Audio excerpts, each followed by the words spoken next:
She called me in February, her voice dripping with expectation.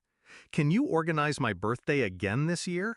Same as last time. Venue, catering, music. You're the only one I trust. I stared at the phone.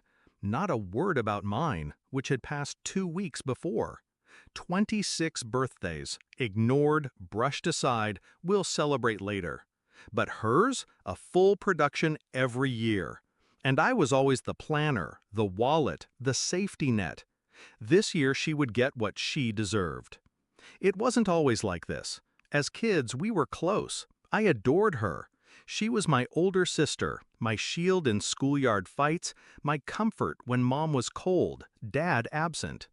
But as years passed, I noticed a pattern. Her birthday was sacred. Balloons, cakes, parties stretching until dawn. Mine?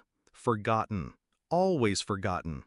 When I was 12, I waited by the door for someone, anyone, to say the words. No one did. The cake on the counter was hers, baked early for her party the next day. At 18, I drove myself to the diner and bought my own slice of pie. They were too busy setting up her big night. At 21, I drank alone, while she held court in a ballroom I'd rented for her because she deserved it. By 26, the pattern was carved into stone. They remembered her. They erased me. And they expected me to smile while doing the work. I didn't confront them. I didn't shout. I planned.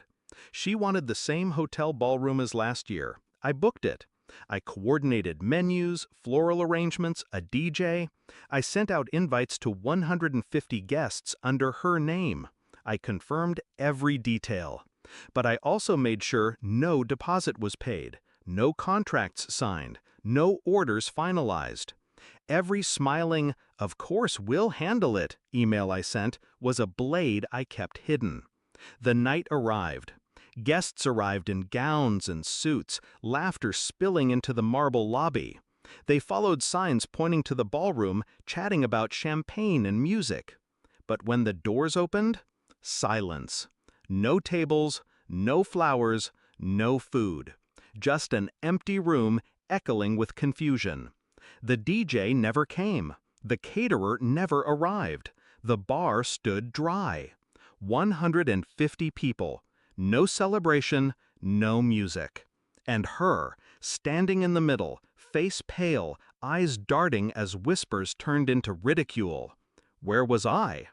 On a beach an hour away, bare feet in the sand, cocktail in hand, watching the tide wash smooth the marks of the day. My phone buzzed endlessly, her calls, her texts, her fury bleeding into voicemail. "You ruined everything. People are laughing at me. How could you?" I let each one play out, her voice cracking, breaking, collapsing. I learned something in that moment. Revenge doesn't have to be loud. It doesn't need fireworks or violence. It only needs silence, space, and the weight of truth. Because truth was this: she had forgotten me every year. And now, for the first time, she would know how it felt to be invisible. To wait for a party that never came. To stand in an empty room and realize no one cared enough to show up for you. When I returned 2 days later, she confronted me. "You did this. Admit it." I met her eyes, calm. "Did what?" "I booked everything, like you asked."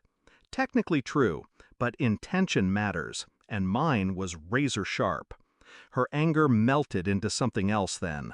Recognition. She saw it. The years, the birthdays, the quiet pain I'd swallowed. She saw what she had made me. My parents begged me to apologize. Family is family, they said. But family remembers. Family cares. Family doesn't leave one child in the shadows while crowning the other with candles. So I didn't apologize. I left the table, left their house, left the years of being their silent servant. Now, every birthday, I book my own escape. A beach, a cabin, a city I've never seen. I raise a glass to myself, quietly, without expectation. And her?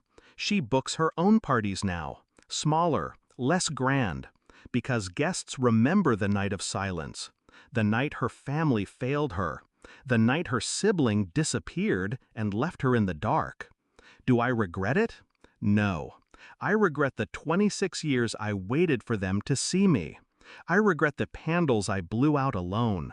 I regret the nights I stayed, hoping it would change. But that night, that perfect silence, that was my gift to myself. Because for once, I wasn't the forgotten one. They were.